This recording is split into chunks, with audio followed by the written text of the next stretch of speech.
Salutations everyone, and welcome to a Black Ops 3 video to talk about all the changes and updates that have been made to this game. In just the last 2 weeks alone, there have been 3 update patches to this game with considerable changes to them as well. So really great to see the support this game has been given. And using the Razorback here, this is actually my first time using the Razorback, so there's no attachments on it or anything. And yeah, this game has been getting a lot of support, which is crazy. Every time I think I'm ready to make a video talking about all the changes, more changes are made. So we'll go in chronological order. Over the last 2 weeks, these 3 updates. So the first one had a lot of weapon changes in the balancing of them, prevention of score streaks from locking on when it enters the play space, and the crypto key, fixes of people remaining idle and trying to farm them, and the whole COD points and stuff like that. So the COD SMG got an increased ability to control recoil. Didn't think it was necessary, but nonetheless, there you have it.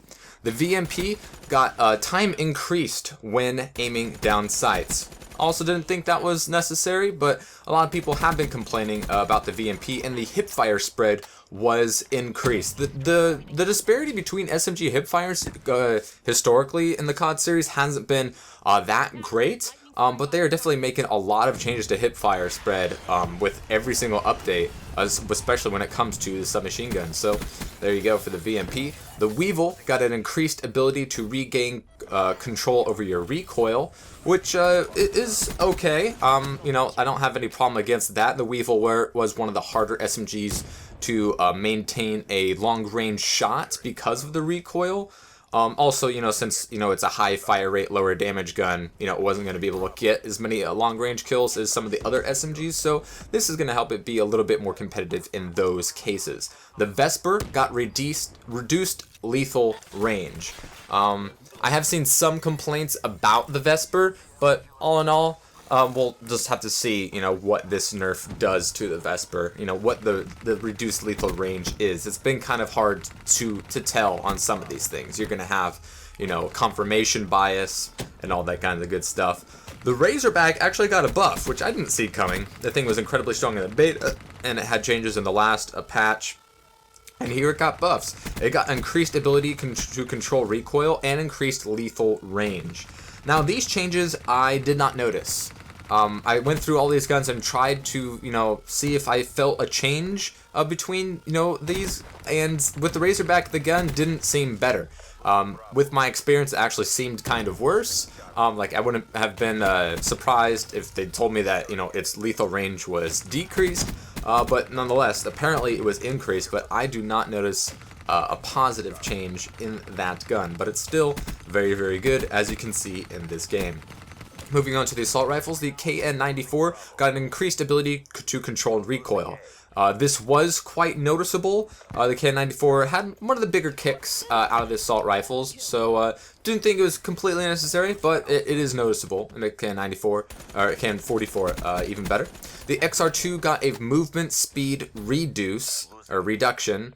Don't know why they made this change, especially since, it's a 3-round burst gun. It's not something you're going to be actually, running and gunning with very often, so don't know why they made the movement speed changes. Like the hipfire with SMGs, they've made a lot of weird movement speed changes with the assault rifles and some of the other guns in this game, so really weird.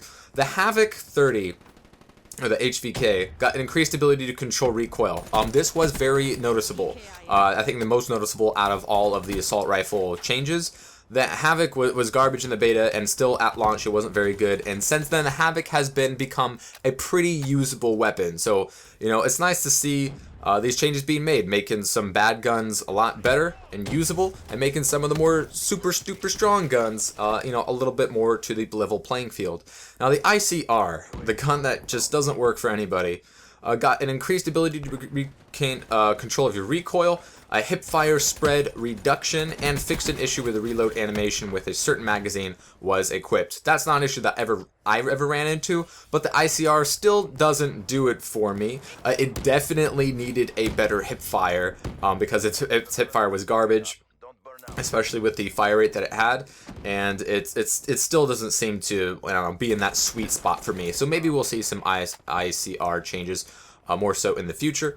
And the Man O' War got an increased ability to control recoil. The Man O' War has been an interesting gun. It was very poor in the beta, and at the release of the game, it still wasn't very good. But when they made that first change, it became a gun that was not good at all to a gun that might be a little bit too good. The Man O' War is pretty crazy. It's the first time I've seen a gun where it was underpowered and they maybe overdid it a little bit. Not gonna say it's OP. The COD community loves throwing out that jargon way too much, but the Man O' War used to be a bad gun, now it's a great gun, and now it has better ability to control the recoil.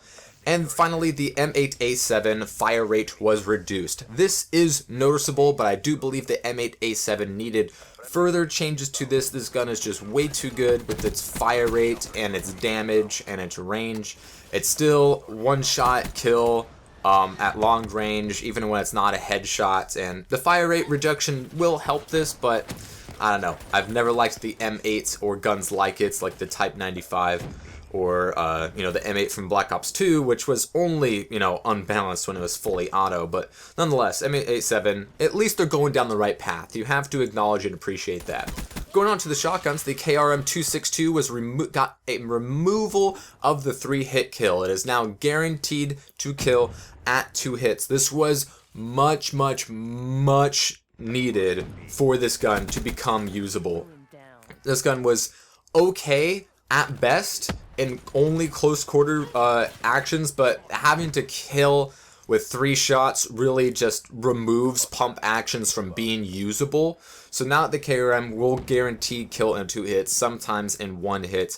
Definitely helps it out. We want to get it into that sweet spot that the Remington was in Black Ops 2, especially since all the SMGs are so insanely strong in this game. We need something close quarters that can combat with it, and something that can kill, very quickly.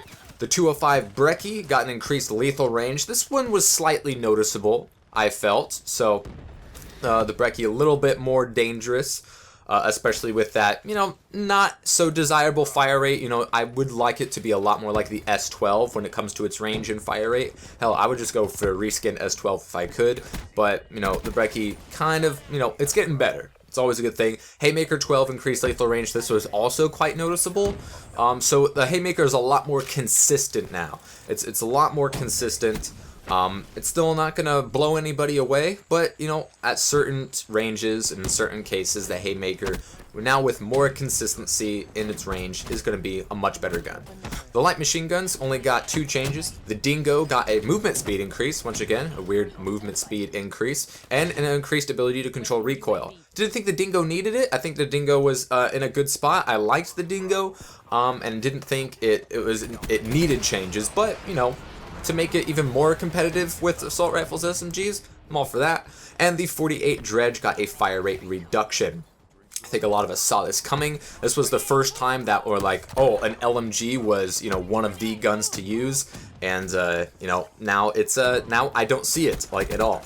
The MR6 pistol got a movement speed increase, as did the RK5 and the LCAR9. So all of your pistols you can now run faster with, which I don't know why that wasn't the case at launch, but there you have it. RK5 also has a reduced lethal range. This was slightly noticeable. And the LCAR9 got reduced damage, reduced lethal range, and hipfire spread increased. I think too many nerfs to it, but it still fills the role that you need the LCAR to fill. The HCXD got explosive damage increased, as did the Dart, along with handling, tuning, maximum speed slightly reduced, and fixed an issue with the Dart was not locking onto enemy players.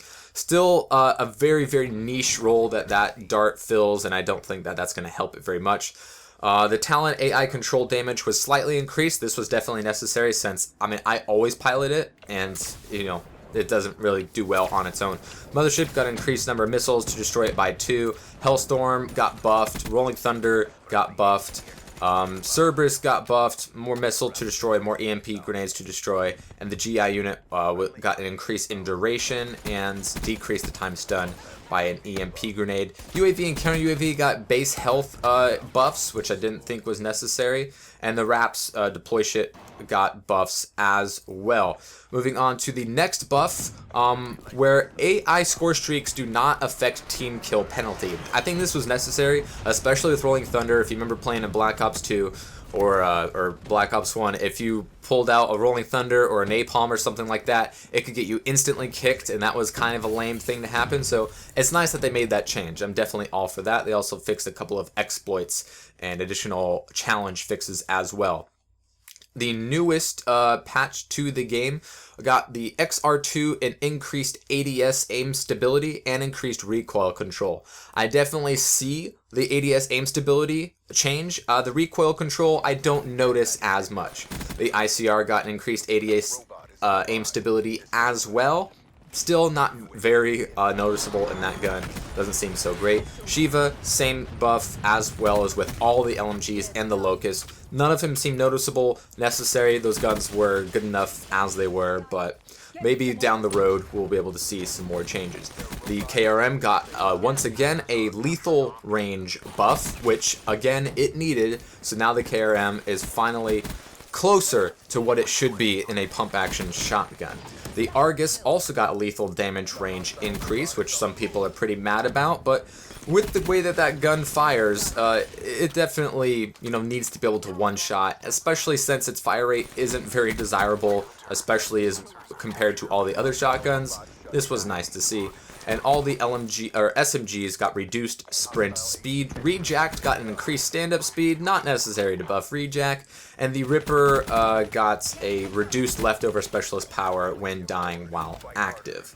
Fixes for Flak Jacket when it wasn't working, GI path unit fixes, COD caster bug fixes, collision issues fixed, and a dark matter camo fix. So those are all of the changes in the last 2 weeks for Black Ops 3. Nice to see these updates and making guns that were too strong a little bit weaker, and making the guns that were, a little too weak to be a little bit stronger. I expect more updates and support to this game to make it hopefully even more balanced, because there is still room for improvement, but I love the direction that Treyarch is going.